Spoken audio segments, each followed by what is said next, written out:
पथ के पथिक हैं हम।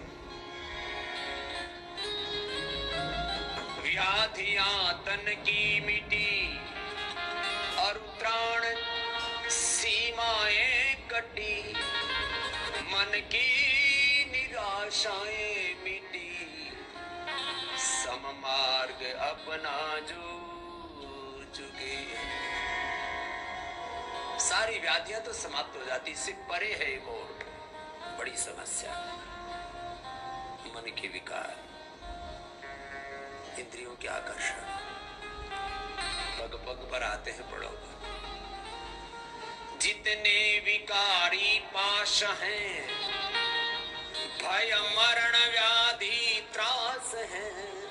जितने विकारी पाश हैं, जितने विकारी पाश हैं, भय मरण व्याधि त्रास हैं। जितने विकारी भय मरण व्याधि त्रास हैं, सब मानसिक उपवास हैं, सब मानसिक उपवास हैं। हम सजग हैं बस सो चुके हैं, हम हो चुके हैं, ओम के हम हो चुके हैं, योग पथ के पथिक हैं। और ये त्रिवेणी है योग की, ज्ञान योग, भक्ति योग और कर्म योग। मनसा वाचा कर्मणा पवित्र रहना, मन से, वचन से, कर्म से, ये त्रिवेणी है योग की। सत्य प्रेम करुणा, ये त्रिवेणी है योग की। परमात्मा आत्मा और प्रकृति की यथार्थता को जान करके, इनकी निर्दोषता को जान करके स्वयं को निर्दोष बनाना, ये योग की त्रिवेणी है। इस त्रिवेणी में जो स्नान कर लेते हैं वो जीते जी इस स्वर्ग का आरोहण पा लेते हैं और परम विश्रांति में जीते हैं। पावन त्रिवेणी धाम है, स्वर्गीय धन ध्रुव धाम है। पावन त्रिवेणी धाम है, स्वर्गीय धन ध्रुव धाम है। अध्यात्म में विश्राम है, अध्यात्म में विश्राम है। मन पाप त्रय को धो चुके हैं, ओम के हम हो चुके हैं। वेद पथ के पथिक हैं, देव पथ के पथिक हैं, योग पथ के पथिक हैं। अब आत्म निर्मल गंग निस्सीम प्रेम तरंग। ये सामान्य यात्रा नहीं है जीवन की। जैसे नदियां सब दिशाओं से होती हुई समुद्र की ओर जाती है, नाम अस्तित्व से विलीन कर देती है। नाना नाम है नदियों के, नाना रूप है उनके, नाना स्वरूप है उनके। न जाने कितनी कितनी लंबी लंबी यात्राएं करके सैकड़ों हजारों किलोमीटर की वो अपना आश्रय पाती हैं। इसके लिए परम पुरुषम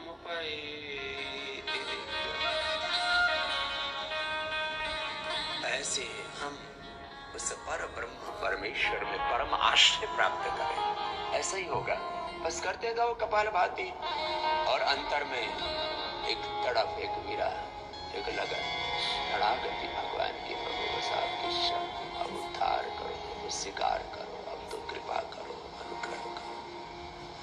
अब आत्म निर्मल गंग में निस्सीम प्रेम तरंग में, अब आत्म निर्मल निस्सीम प्रेम तरंग में, उस अजनामय अंग में, उस अजनामय अंग में अस्तित्व अपना खो चुके हैं। ओम के हम हो चुके हैं, देव पथ के पथिक हैं। ओम के हम हो चुके हैं, वेद पथ के पथिक हैं।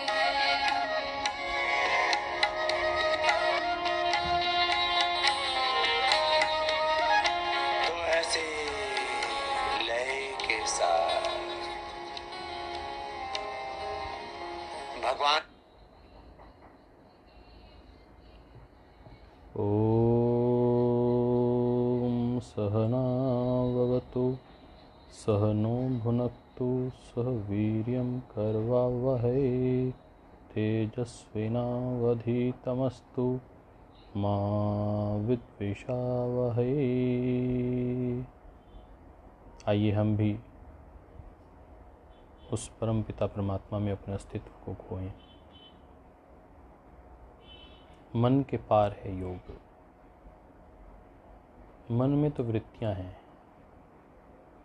आइए अब हम अपने 9वें सूत्र की ओर चलते हैं। 9वें सूत्र में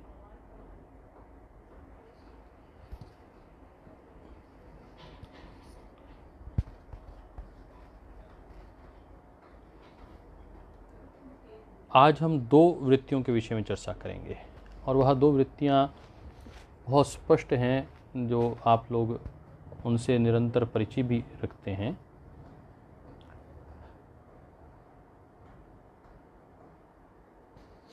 कुछ वृत्तियां ऐसी होती हैं जो क्लिष्ट होती हैं, कुछ अक्लिष्ट होती हैं। तो इसमें एक वृत्ति की चर्चा आई है जो सुख कारक है, तो वह आपको सात्विकता का बोध करवाते हुए अनिवार्य तत्व है जो उसकी चर्चा आएगी, वह है निद्रा वृत्ति। आज हम 9वां और 10वां सूत्र करेंगे और सूत्रों का जो पठन पाठन है वहाँ से हम आरंभ करते हैं, क्योंकि पिछले पाठ को हम दोहराएंगे नहीं, आगे चल पड़ेंगे तो फिर स्मृति में नहीं रहेगा। तो आप सब लोग प्रयास करें कि दिन में 2 या 3 बार मैंने आपको बताया पूजनीय साध्वी देवप्रिया जी का रिकॉर्डेड योग दर्शन है, आप उनको YouTube पे देख सकते हैं, सुन सकते हैं और श्रवण कर सकते हैं और स्मरण करिए। अथ योगानुशासनम योगश्चित्तवृत्ति निरोधा योगश्चित्तवृत्ति निरोधा तदा द्रष्टु स्वरूपे अवस्थानम तदा द्रष्टुः स्वरूपे अवस्थानम वृत्तिसारूप्यम इतरत्र वृत्तया पंचतया क्लिष्टा क्लिष्टा। तो यहाँ तक हमने पढ़ा। फिर उसके बाद कल से हम जो वाक्य ले रहे थे, प्रमाण विपर्य विकल्प निद्रा स्मृतया, 5 वृत्तियों की बात आई। फिर उसमें हमने कहा प्रत्यक्ष अनुमान आगमः प्रमाणानि, प्रत्यक्ष अनुमान आगम प्रमाणानि। फिर हमने कहा था कि विपर्ययो मिथ्या ज्ञानम अतद्रूप प्रतिष्ठम, विपर्ययो मिथ्या ज्ञानम अतद्रूप प्रतिष्ठम। और आज हम 9वां सूत्र कर रहे हैं। शब्द ज्ञानानुपाति वस्तु शून्य विकल्पः, शब्द ज्ञानानुपाति वस्तु शून्य विकल्पः। और 10वां है अभाव प्रत्यालंबना, अभाव प्रत्यालंबना वृत्तिर्निद्रा, अभाव प्रत्यालंबना वृत्तिर्निद्रा। तो यह 10 सूत्र हुए। तो हम धीरे धीरे एक एक सूत्र प्रतिदिन याद करते रहेंगे। तो हमारे मोटे तौर पर लेवल 1 लेवल 2 में हम इसको साथ साथ करते रहें तो लगभग 50 एक सूत्र हमें अच्छे से आने चाहिए, जो प्रभावी रहते हैं, उपयोगी रहते हैं। तो हम आज यहाँ से शुरुआत करते हैं। शब्द ज्ञानानुपाति वस्तु शून्य विकल्पः। तो it is an imagination. A word is there, but the object is not there. It is the verbal delusion. When words do not correspond to the reality,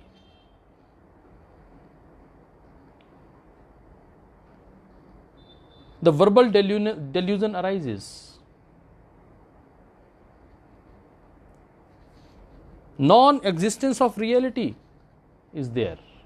Non-existence of reality.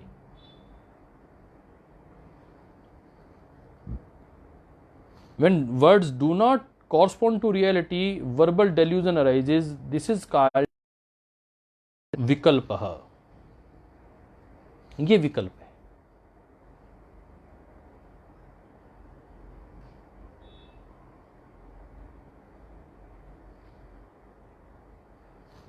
The knowledge arising out of the word is not justified with the words but without real objects. Such experience is called vikalpa or imagination alone. हमने एक बात कही, पहली वृत्ति थी हमारी knowledge, प्रत्यक्ष knowledge, प्रमाण। फिर हमने कहा फॉल्स नॉलेज, विपर्य। फिर हमने कहा डेल्यूजन, जिसकी सत्ता नहीं है। वस्तु शून्य हो विकल्पः, जो वास्तविक रूप से वस्तु नहीं है, केवल शब्द मात्र है। When the word is there but object is not there, object is not real.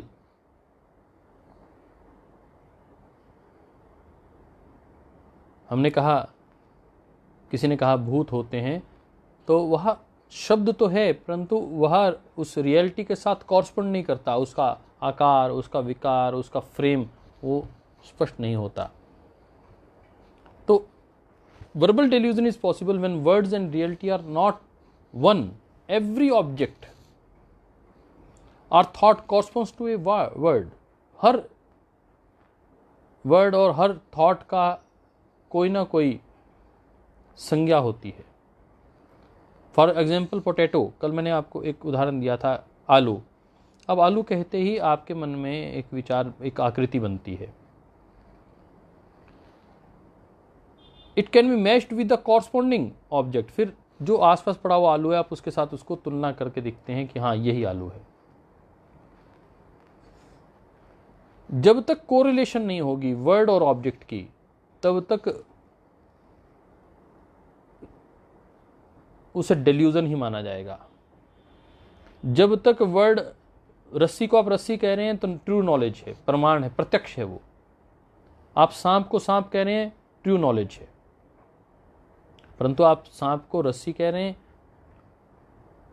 Light की कमी से, या आपने उसको पहले टच नहीं किया, अतद्रूप प्रतिष्ठम, जो वैसा लगता है परंतु वैसा है नहीं, अतद्रूप प्रतिष्ठम, तो वो फॉल्स हो गया। परंतु हमने किसी को कहा कि वह भूत है, और जो चीज़ है ही नहीं उसको हमने बता तो दिया। जैसे हमने कहा कामधेनु, जिसे हमने कहा कल्प वृक्ष, उसका कल्प वृक्ष हम यदि कहेंगे तो कल्प वृक्ष के रूप में आपके सामने एक चित्र तो उभर जाएगा, परंतु उस ऑब्जेक्ट का कॉरस्पॉन्ड कहाँ पर आप उसके साथ आप कोरिलेट करेंगे? जब तक कोरिलेशन नहीं है तब तक हम इसको वर्बल डिल्यूजन ही कहेंगे। ये संज्ञा रेलिवेंट होनी चाहिए। तो कल्प वृक्ष जैसे है, परंतु इसको स्पिरिचुअल नॉलेज में इसको इस ढंग से नहीं लिया जाता। या स्पिरिचुअल नॉलेज में हम कहते हैं कि वह ईश्वर कण कण में है। जैसे हमने कहा कि वह ईश्वर कण कण में है, तो आपके ध्यान में आया कि भाई वो कैसे उसको बताएंगे हम कि ईश्वर कण कण में है। वह आप उसको सिद्ध कैसे करेंगे? तो वह, इसे हम आध्यात्मिक सत्य कहते हैं। परंतु वो जो विकल्प जिसकी सत्ता ही नहीं है, हम देखते हैं प्रकृति चहुं ओर है, वो इतनी, हम कहते हैं ईश्वर सर्वशक्तिमान है, तो हमें दिखाई देता है ना कि जिसने इतनी बड़ी, इतनी विराट पृथ्वी को बनाया, वैसे ही कई ग्रह बनवाए, वैसा सूर्य का निर्माण किया। ऐसे ही नहीं, ऐसे सैकड़ों पृथ्वियाँ, सैकड़ों ग्रह हैं, और उनकी सैकड़ों चंद्रमा हैं, और उनके ऐसे कितने ही दसियों सूर्य चमक रहे हैं। तो वह परमात्मा विराट तत्व है, ये स्पष्ट हो जाता है। हमारे भाई संजीव जी और रामाशीष जी भी समय समय पर जुड़ते हैं, आज की कक्षा में भाई रामाशीष जी हैं, उनका भी अभिनंदन। तो हमने कहा कि जो थ्योरेटिकल नॉलेज है परंतु प्रैक्टिकल उसका कोई संदर्भ नहीं है, तो वह विकल्प है। Through knowledge of any word or theory one can gain an apparent knowledge but it is not real knowledge, that is called विकल्प। तो अब आपने विकल्प समझा होगा, जिसका आपने शब्द से तो एक स्वरूप बना लिया, भूत के विषय में एक आपको जो भ्रांति है वो आपने बना ली, कल्प वृक्ष के रूप में जो भ्रांति है वो आपने बना ली, परंतु उसकी सत्ता, उसका कोरिलेशन, आपको दूसरे के साथ वो कोरिलेट होना चाहिए, वैसे दूसरे हैं उनको समझ में भी आना चाहिए। तो हमने कहा कि most people have the bookish knowledge, परंतु बाय जस्ट मियरली टॉकिंग, परिवार में भूत की बात हो जाती है, प्रेत की बात हो जाती है, कल्प वृक्ष की बात हो जाती है, वो हमारे ध्यान में रहता है, वो हमारी बुकिश नॉलेज है, वो चर्चा की नॉलेज है, वो हमारी सोसाइटी की नॉलेज है, परंतु उसका कोरिलेशन नहीं हो पाता।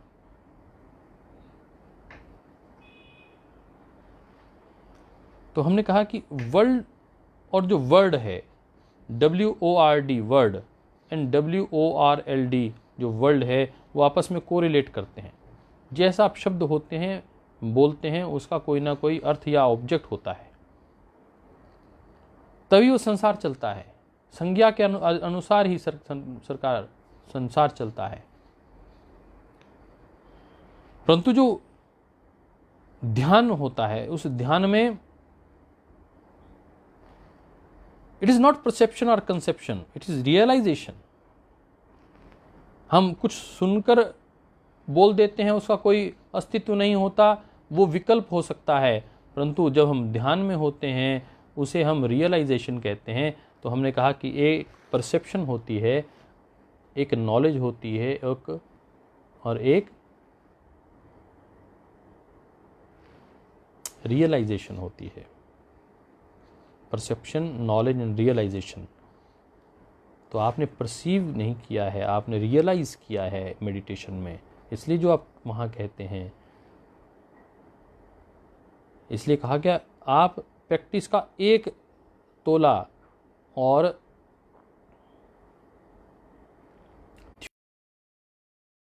टन भर समान हो उसके बराबर है। इसलिए परम श्रद्धेय स्वामी जी महाराज प्रैक्टिकल बातों पर विश्वास रखते हैं कि आपने किया क्या वो बताइए। आपने सुना पढ़ा तो बहुत कुछ है, आचरण में कितना है। श्रद्धेय स्वामी जी महाराज बार बार इस बात को कहते हैं कि विद्वान होना बड़ी बात नहीं, विद्वान कोई भी हो सकता है, परंतु आचरण में कितना लेकर आता है यह महत्वपूर्ण बात है। आइए अब एक इस विषय में हम इस चर्चा को और आगे बढ़ाते हैं और प्रयास करते हैं इस बात को और अधिक आपको गहरे से समझाने का, क्योंकि निद्रा के विषय में तो आपको हम बात करेंगे ही। कोई व्यक्ति यदि कह दे कि बाण चला और वह रुका और रुक गया, तो ये संभव ही नहीं है। बाण चल गया है तो फिर वो रुक नहीं सकता, वो विकल्प है। That is an illusion, that is a delusion, that is only a word, मियर word that is. तो जो शब्द ज्ञान की जो महिमा है उसका ना तो प्रमाण में ना कोई विपर्य में कहीं सामंजस्य बैठता है।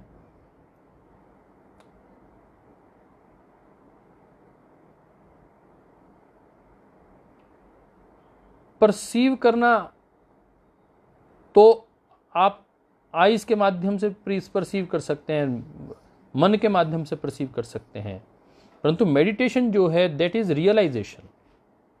वहां रियलाइज किया जाता है और आंखों से जो नॉलेज ली जाती है वो प्रत्यक्ष होती है, वो नॉलेज होती है। नॉलेज जाकर इंटेलेक्ट बनती है बुद्धि तत्व में, आंखों से जब ली जाती है तब वो नॉलेज होती है। जब उसकी अनुभूति हो जाती है तो इंटेलेक्ट होता है, और जब वो आत्म तत्व में समाहित हो जाती है तो वह रियलाइजेशन होती है, अनुभूति। तो हमने कहा शिक्षा, ज्ञान और अनुभूति ये अलग अलग विषय हैं, उसके विषय में हमने चर्चा की। तो जहाँ कोई शब्द तो है, परंतु उसका कोई अर्थ नहीं है, उसका कोरिलेशन नहीं है, उस ऑब्जेक्ट के साथ वो कोई चीज मिलती नहीं है। हमने कहा कि बाण चला और रुक गया, रुका, थोड़ा सा रुका और फिर रुक गया, इसका कोई मायने नहीं है। बाण चला है तो फिर वो अपने लक्ष्य तक जाएगा, वो बात आई। उसने अपनी जुबान वापस ले ली, he has taken back his words. ये शब्द सुनने में बड़ा अच्छा लगता है, he has taken back his words, सुनने में अच्छा लगता है, परंतु ये संभव नहीं है, ये विकल्प है। जो शब्द मुंह से निकल चुका है वह वापस नहीं आ सकता। बाण यदि चल चुका है तो वापस नहीं आ सकता, उसकी कोई सत्ता नहीं है। बाण की जैसे सत्ता, जैसे वाणी की कोई सत्ता वापसी नहीं हो सकती है। जैसे मैंने कहा भूत है, कल्प वृक्ष है, ये इतनी सारी आपको मैंने परिभाषाएं दी हैं। मैंने कामधेनु के विषय में आपको बताया कि है, परंतु आज की किसी गाय के साथ आप उसको कोरिलेट करेंगे तो वो वस्तु शून्य दिखाई देती है। शब्द ज्ञानानुपाती, उस शब्द से तो ज्ञान उत्पन्न हो रहा है, परंतु वस्तु शून्य, हाँ विकल्प, परंतु वो वस्तु दिखाई नहीं देती है। दैट इज कॉल्ड विकल्प। तो आज हमने आपको विकल्प के विषय में बताया, और आज हमारे बहुत से भाई बहन जो नए जुड़े हैं उनका बहुत स्वागत है, अभिनंदन है आज की कक्षा में। और हम निरंतर प्रयास कर रहे हैं कि आपको सरल ढंग से और दोनों भाषाओं में आपको हम समझा पाएँ। इस पर्यायवाची से हमने कहा कि एक और उदाहरण लेते हैं, और वह उदाहरण है जैसे पानी से हाथ जल गया। तो वहां हमने कहा कि चलो ये भी कह दिया कि गर्म पानी से हाथ जल गया, परंतु पानी से हाथ नहीं जलता, गर्म पानी में जो अग्नि तत्व था उससे हाथ जला। तो उसके अंदर अंतर्निहित है। पानी के साथ आप विकल्प ढूंढने की कोशिश करेंगे तो वो उपलब्धि नहीं होगा, उसके साथ कोई ये नहीं मानेगा कि पानी से हाथ जल गया। तो बताना पड़ेगा गर्म पानी से हाथ जल गया, पानी से हाथ नहीं जला। पानी तो के साथ तो विकल्प हो जाएगा, उसकी कोई सत्ता नहीं है। पानी तो शीतलता देता है। ये भेद में अभेद समझना पड़ेगा। विकल्प वृत्ति का परिज्ञान और इसके विरोध के उपाय भी जान लेने चाहिए। जैसे हमने ये मान लिया कि ईश्वर तो निराकार है, इतनी महान सत्ता है, उसको हम कैसे ग्रहण कर पाएंगे?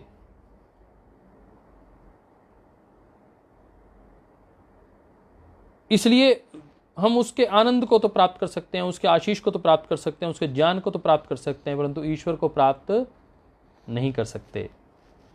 यह है विकल्प वृत्ति, परंतु यह क्लिष्ट विकल्प वृत्ति है। अक्लिष्ट विकल्प वृत्ति क्या है कि जहां जहां आनंद की अनुभूति हो रही है, जहां सद्ज्ञान है, जहां सत्संग है, वहीं परमात्मा है। और आनंद की प्राप्ति और सद्ज्ञान की प्राप्ति होना ही ईश्वर की प्राप्ति है, यह अनुभूति है। तो हमने आज आपके साथ ये चर्चा सामने की कि बहुत गहरे कुछ शब्द होते हैं और शब्दों के माध्यम से ही हमारा संसार बनता है। जैसा हम बोलते हैं वैसा ही संसार में दिखाई घटित होना चाहिए, दिखना चाहिए। हमने कोई शब्द बोला परंतु वह संसार में दिखाई नहीं देता, कोरिलेट नहीं होता, तो वह वर्ल्ड उसे एक हम डेल्यूजन कहेंगे, वर्बल डेल्यूजन कहेंगे, इतनी सी बात कहेंगे। आइए अब हम आगे बढ़ते हैं। अब मेरे साथ बोलेंगे, अभाव प्रत्य आलम्बना वृत्तिर निद्रा, अभाव प्रत्य आलम्बना वृत्तिर निद्रा। अभाव प्रत्यय आलम्बन लेने वाली जो वृत्ति है, जो अभाव का आलम्बन लेने वाली वृत्ति है, उसको निद्रा है। अब हम ये नहीं समझ पा रहे कि निद्रा में क्या अभाव हो सकता है साहब। तो निद्रा में आंखें बंद हो जाती हैं, निद्रा में अभाव हो गया आपके कानों का। जो कान, यदि आप जाग रहे हैं तो कोई भी आवाज आएगी तो आपके कान को सुननी ही पड़ेगी। परंतु वाह रे ईश्वर, क्या अद्भुत रचना बनाई है कि यदि हम नींद में हैं तो जितनी मर्जी आवाज हो जाए, कोई भी आपके आसपास, आप गहरी नींद में हैं तो आपको कोई आवाज नहीं सुनाई देगी। हमने देखा है, अपने साथ ही व्यतीत किया है। आप देखते होंगे रेलवे स्टेशन पर, जहाँ बिल्कुल लोगों के घर रेलवे स्टेशन के पास होते हैं, ऐसे बहुत से लोग हैं जिनका घर एयरपोर्ट के नज़दीक होता है। बार बार फ्लाइट आती और जाती है, परंतु वो हैबिचुअल हो जाते हैं। जैसी नींद आती है और उनको कुछ सुनाई नहीं देता, फिर आंखें बंद हो जाती हैं, सारी की सारी सेंस ऑर्गन, सारी ज्ञानेंद्रियां, सारी कर्मेंद्रियां शांत हो जाती हैं। तो कहते हैं ये वृत्ति है, ये मन का विकल्प है, मन का ही एक वृत्ति है, मन का ही एक विचार है, मन का ही एक मॉडिफिकेशन है नींद। इसमें आंखों का और सुनने का अभाव हो गया, ज्ञानेंद्रिय का अभाव हो गया, परंतु कौन सी निद्रा में हुआ उसको जानने का प्रयास करते हैं। 3 प्रकार की निद्रा की मैंने हठ योग में भी पढ़ाते हुए चर्चा की थी। एक जागृत अवस्था होती है, एक स्वप्न अवस्था होती है, और एक सुषुप्ति अवस्था होती है। इसमें एक तुरीय अवस्था भी होती है, उसकी सुषुप्ति के बाद तुरीय अवस्था, वो बहुत गहरी अवस्था मानी जाती है। तो मोटे तौर पर हम देख लेंगे तो जागृत अवस्था, स्वप्न अवस्था,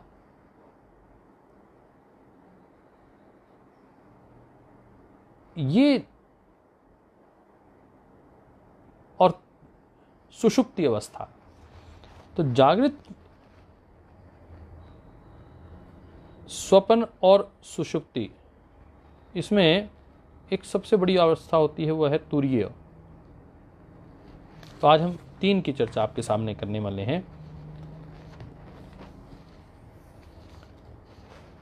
और जब साधक को बीच बीच में नींद आ जाती है साधना करते हुए, तो ये क्लेश कारक हो गई।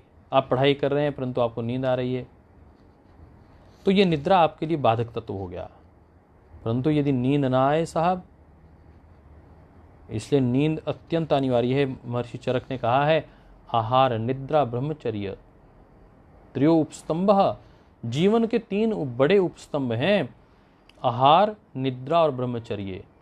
आपका आहार अच्छा होगा, निद्रा अच्छी होगी और संयमित जीवन होगा तो आप पूर्णतः स्वस्थ रहने वाले हैं। तो आज हम स्वास्थ्य की परिभाषा के साथ भी इसको जोड़ सकते हैं। जो लोग स्वस्थ रहना चाहते हैं उन्हें कम से कम 6 से 8 घंटे की नींद अभ्यास पूर्वक आप कम करने, अलग बात है। जैसे परम श्रद्धेय स्वामी जी महाराज ने अभ्यास किया, 4 घंटे की नींद भी मुश्किल से लेते होंगे। माननीय मोदी जी के विषय में आया कि 5 घंटे की नींद वो बड़ी मुश्किल से ले पाते हैं, इतना काम होता है।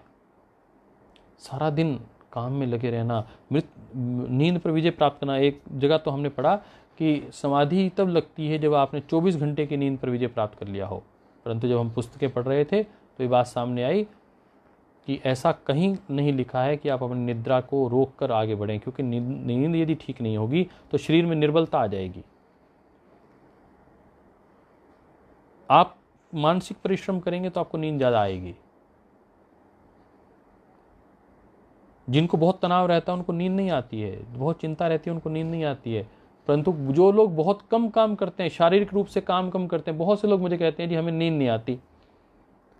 भैया नींद तो तभी आएगी जब शरीर थकेगा, जब इंद्रियां थकेंगी, वो विश्राम करना चाहेंगी तो ही तो नींद आएगी। परंतु आपने तो कुछ किया ही नहीं, आप तो बैठे रहे, सोचते रहे बस।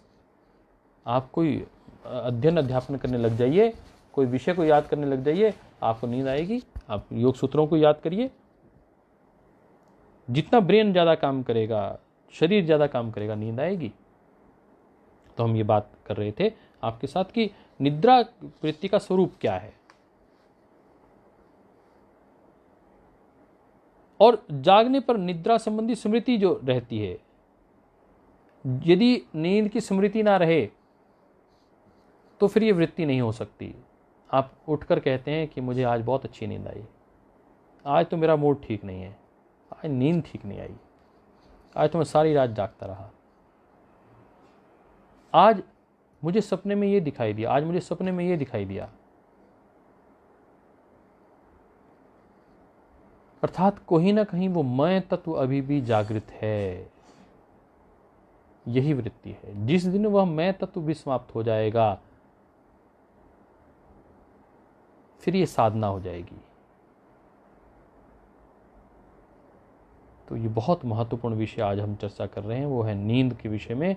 तो नींद में कहते हैं कि बाहर के सारे जब कार्य बंद हो जाएंगे, अभाव हो जाएगा, सारी की सारी जो तनाव है, विचार हैं, उनको जब जब उन वो अभाव हो जाएगा तभी आपको नींद आएगी। आपका माइंड चल रहा है, तो जिनका माइंड बहुत चलता है, जैसे श्रद्धेय स्वामी जी महाराज, मैंने देखा महाराज जी को, इतना काम है, इतना काम है, इतनी संस्थाओं, इतना संगठन का दबाव, तनाव, उसके बावजूद हम देखते हैं श्रद्धेय स्वामी जी महाराज, जब हम उनके साथ फ्लाइट में चल रहे हैं, ट्रेन में जा रहे हैं, गाड़ी में जा रहे हैं, तो 5 मिनट में सो जाते हैं, 1 मिनट में सो जाते हैं, और 1 मिनट में सुबह उठ जाते हैं। ये है योगी की पहचान। तुरंत अपने माइंड को डायरेक्शन दी कि मुझे नींद आनी है। और हमने थोड़ा सा अभ्यास श्रद्धेय स्वामी जी महाराज के साथ किया कि हम ट्रैवलिंग में जब बहुत होते थे, क्योंकि 10-10 लाख किलोमीटर की यात्रा श्रद्धेय स्वामी जी महाराज ने की है, तो कुछ लगभग 4-5 लाख किलोमीटर की यात्रा तो हम लोगों ने भी, भाई राकेश जी, बहन जी ने और हमने की है। भाई राकेश जी भी जुड़ गए हैं हमारे साथ। तो हमने कहा कि वो हमने देखा कि हमें इतनी थकावट हो जाया करती थी, तो चलते हुए अच्छा जैसी गाड़ी में बैठे तब सो गए। तो अपने विचारों का, तनाव का अभाव जब तक नहीं होगा, जब विचार रुकेंगे नहीं, तब तक नींद नहीं आएगी। तो अभाव प्रत्यालंबना वृत्तिर निद्रा, तो अभाव होना चाहिए। तो अभाव किसका? Sleep is the wave of the thought corresponding to nothing. यदि कुछ चल रहा है तो नींद नहीं आएगी। Sleep is the wave of thought corresponding to nothingness.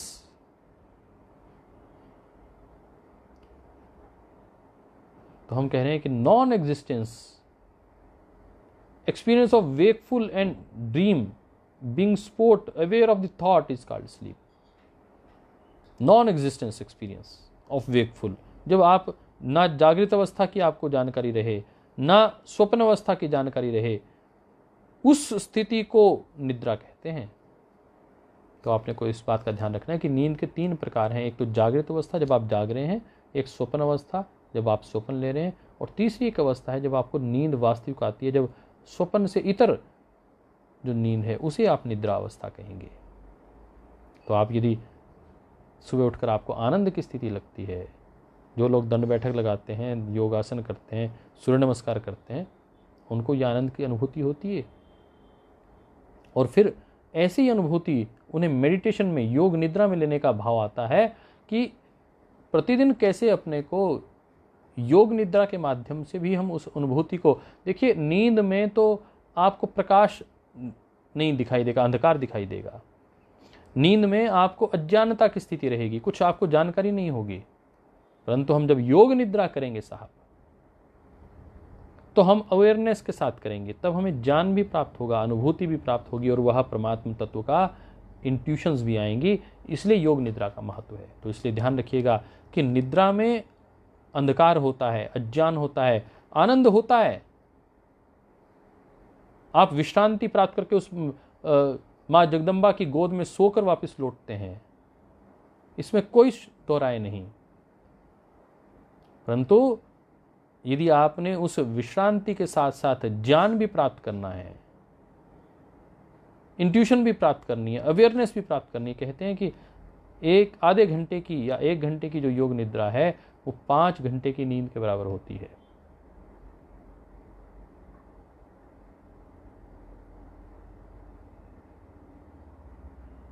तो इसलिए अपने आप को निद्रा और योग निद्रा, निद्रा यदि क्लिष्ट वृत्ति है तो योग निद्रा अक्लिष्ट वृत्ति है। तो योग निद्रा इससे निकला हुआ शब्द है जहां आप जागृत अवस्था में रहते हैं, अवेयर रहते हैं, उसमें सोना नहीं होता है। आपके प्राण तत्व ऊपर चल रहे हैं, आप खो जाते हैं, परमात्म तत्व में खो जाते हैं, परंतु आप जागरूक हैं।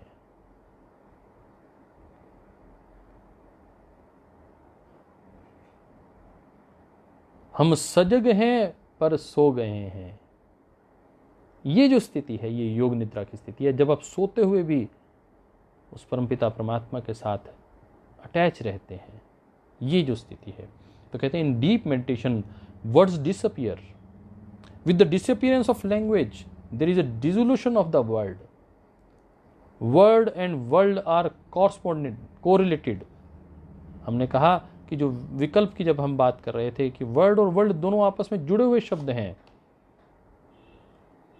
हम अब नींद की यदि बात करें तो नींद क्या है? सीजेशन ऑफ एक्सटर्नल परसेप्शन और अवेयरनेस इज कॉल्ड स्लीप। जो बाहर की अवेयरनेस है, जो परसेप्शन है, जो आपको सुनाई दे रहा है, जो आपकी सेंस ऑर्गन्स हैं उसकी जो परसेप्शन है वो जब बंद हो जाती है, cessation of the external perception और अवेयरनेस इज कॉल्ड स्लीप। जो बाहर की अवेयरनेस आपकी समाप्त हो जाती है, आंतरिक अवेयरनेस रहे। आंतरिक अवेयरनेस तो रहती है आपको कि मुझे सुबह, आंतरिक अवेयरनेस नहीं रहे तो वृत्ति कैसी रहेगी? यही वृत्ति है जब तक आपको आंतरिक अवेयरनेस बनी हुई है। जब आप उसमें खो जाते हैं परमात्मा तत्व में, फिर वह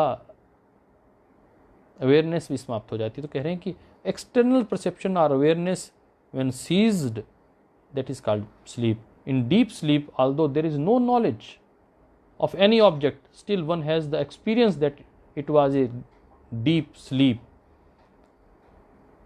यद्यपि आपको कोई एक्सपीरियंस नहीं हो रहा, बाहर का कुछ भी आपको ना कोई जानकारी हो रही है, ना आपको अवेयरनेस है। हमने देखा गहरी नींद में जब लोग 2 या 3 बजे सोते हैं, उस वक्त चोरी होती है, पता ही नहीं चलता व्यक्ति को।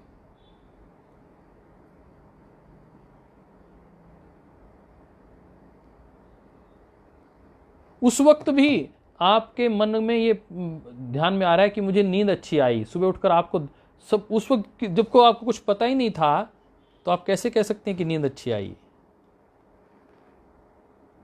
ये जो sense of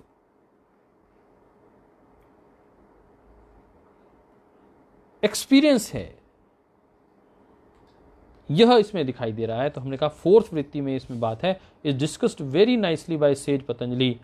yoga as defined earlier eliminates the vritti. ये इसमें योग का अर्थ है कि जहां सारी वृत्तियां समाप्त हो जाएं, परंतु नींद में सब कुछ समाप्त हो जाता है, परंतु वो मैं की भावना बनी रहती है, इसलिए ये वृत्ति है। मेरे दिमाग में ये प्रश्न बार बार उठता था कि नींद में भी तो सारी वृत्तियां शांत हो जाती हैं, हमारे कार्य शांत हो जाते हैं, तो ये वृत्ति की श्रेणी में कैसे आ गई? इसे तो योग की श्रेणी में होना चाहिए। तो कह रहे हैं कि नहीं, यदि आप नींद में भी होते हुए आपको मैंपन की जानकारी बनी रहती है, मुझे नींद बहुत अच्छी आई, मुझे नींद कम आई, आज मुझे नींद ठीक नहीं आई, आज मैंने ये सपना देखा, सुबह उठकर आप पहली बात यही कहते हैं, इसलिए इसे वृत्ति कहा जाता है।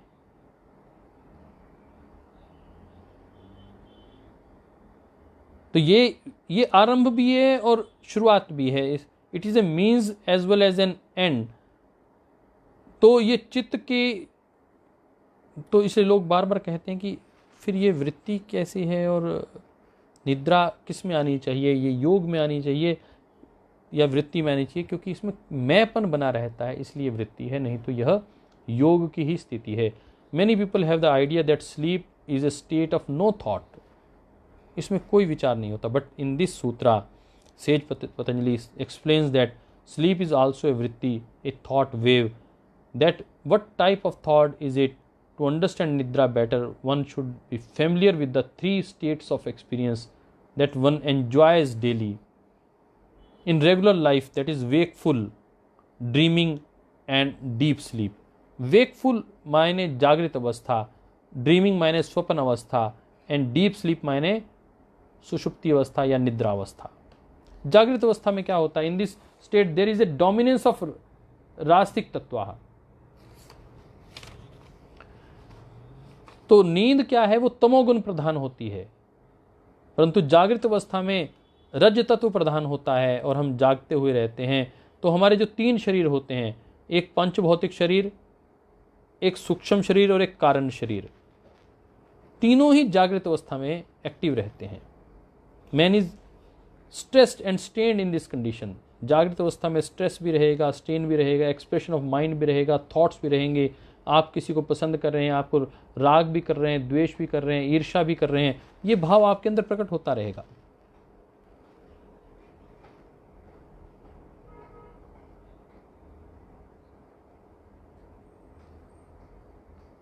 The wakeful state is state in which gross thoughts waves flows। तो ये लगातार यह वेव्स आपकी जो हैं वह चलती रहती हैं।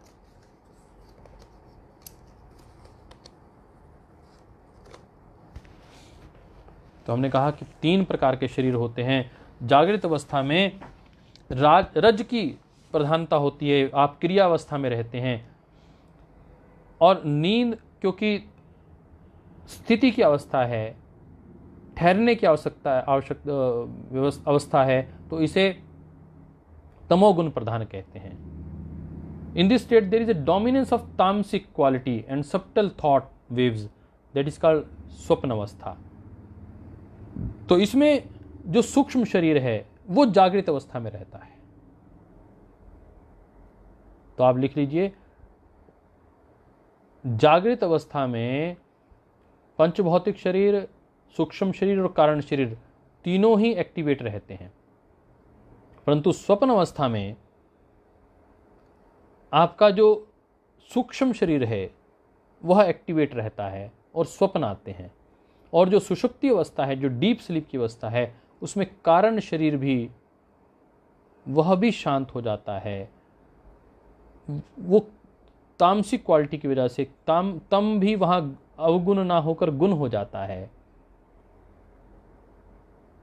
And it rest the causal thought waves. The third state is called sushupti or deep sleep. In this state, the experience of the wakeful state and the dream state disappear. तो इसमें जागृत और स्वप्न अवस्था पूर्णतः समाप्त हो जाती है। And but one is aware of not knowing. परंतु फिर भी एक व्यक्ति को यह जानकारी रहती है कि मुझे कुछ भी जानकारी नहीं हुई, मैं पूर्णतः शांत अवस्था में सोया। यह जो वृत्ति है, in the deep sleep according to sage Patanjali there is a vritti is thought wave. In wakeful और dream states thoughts are many fold, बहुत ज़्यादा थॉट्स आ रहे हैं। A person is conscious of many things in these states, बहुत सी चीज़ें उसको समझ में आ रही हैं, दिखाई देती हैं। परंतु however in the deep sleep one is aware of only one's ignorance और absence of knowledge.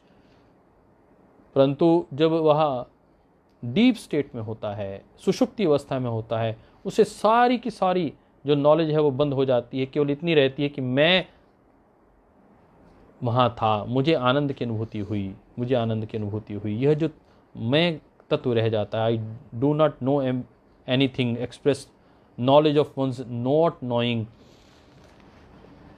I know ignorance so it survives. यही इग्नोरेंस, मुझे पता है कि वहाँ कोई ज्ञान नहीं था, इग्नोरेंस थी। प्लांट्स, एनिमल, इसलिए सबके लिए नींद अत्यंत आवश्यक है। इसलिए प्रार्थना की जाती है कि हमें अच्छी नींद आए, जहां हमें कोई जानकारी नहीं रहती, परंतु मेरी आत्मा को जानकारी रहती है कि मुझे नींद बहुत अच्छी आई। In deep sleep there is no experience of the material world. जो भौतिक संसार के विषय में कोई जानकारी व्यक्ति को नहीं रहती है।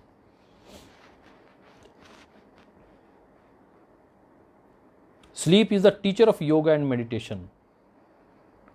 जो निद्रा है यह योग की शिक्षक है, योग और ध्यान की शिक्षक है। जैसे नींद अच्छी आती है, वह योगी हो सकता है या फिर वह मेडिटेशन करने वाला व्यक्ति हो सकता है। In sleep everyone is a yogi. और नींद में तो हर व्यक्ति योगी होता है साहब, क्योंकि उसको बाहर की कोई भी वृत्तियां प्रभावित नहीं करती, कोई भी ज्ञानेंद्रिय कर्मेंद्रियां उसको प्रभावित नहीं करती, और वह आनंद की स्थिति में, ईश्वर के सानिध्य में अमृत तत्व प्राप्त करके लौटता है, बिल्कुल फ्रेश होकर वापस आता है। इसलिए सुषुप्ति अवस्था योगी की एक अवस्था है। But if in practical life one is able to get into the state of meditation and yoga, जब आप जागृत अवस्था में भी उस स्थिति में, सुषुप्ति की स्थिति में चले जाएं, वह योग निद्रा की स्थिति है। इसे एक योगी को जागृत अवस्था में प्राप्त करना है, जहाँ जान बना रहना चाहिए। इसलिए मैंने आज निद्रा और योग निद्रा के बीच में आपको अंतर बताया कि निद्रा में तमोगुण प्रधान होता है और योग निद्रा में रजोगुण प्रधान, सत्वगुण प्रधान होता है। तमोगुण में सब इंद्रियां शांत हो जाती हैं, परंतु आपको ज्ञान की अनुभूति नहीं होती है, नॉलेज बिल्कुल आपकी शून्य हो जाती है, परंतु मैंपन आपका बना रहता है। परंतु योग निद्रा में आपको ज्ञान की अनुभूति होती है, परंतु मैंपन उसमें विलीन हो जाता है। यही एक बड़ा डिफरेंस है योग निद्रा और निद्रा में। और हमने कहा in the wakeful state only viparyaya vritti false interference manifest. तो इसमें कहा गया in deep sleep there is a state of nothingness which is the function of abhava vritti, no thought. Although they appear to be different in reality, all such states are nothing but viparya or error। वो जो हमें स्वप्न अवस्था में दिखाई देता है परंतु वो रियलिटी के साथ मैच नहीं खाता, इसलिए वो विपर्य की स्थिति है, फॉल्स नॉलेज है।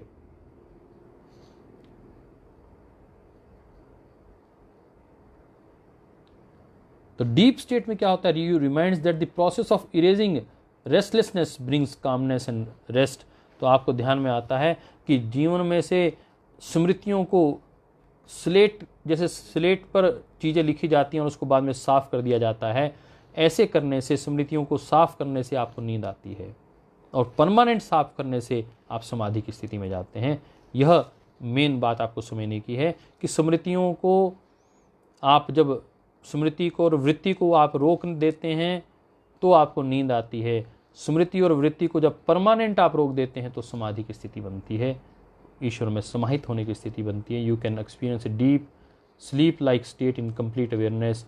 Do you know the divine mother reveals herself to you as a deep sleep.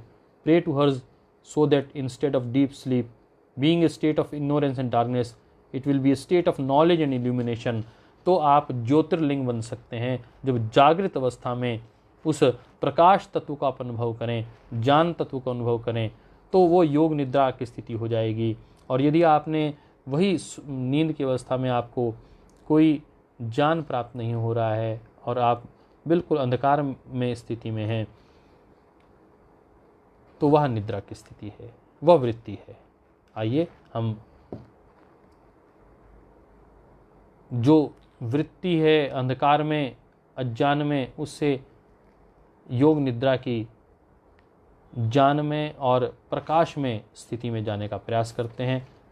इसी के साथ आज की कक्षा को हम पूर्ण करते हैं। यह थी निद्रा वृत्ति और कल 5वीं वृत्ति के विषय में हम बात करेंगे।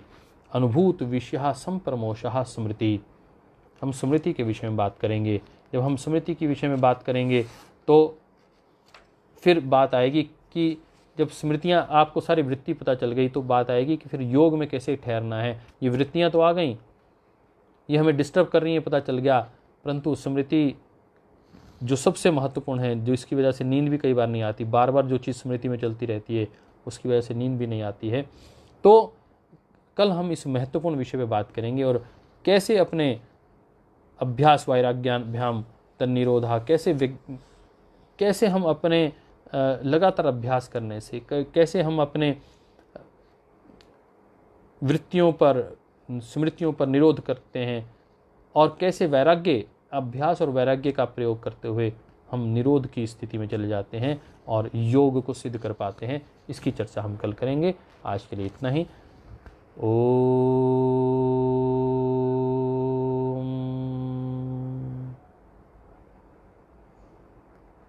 श्री परमात्मने नमः।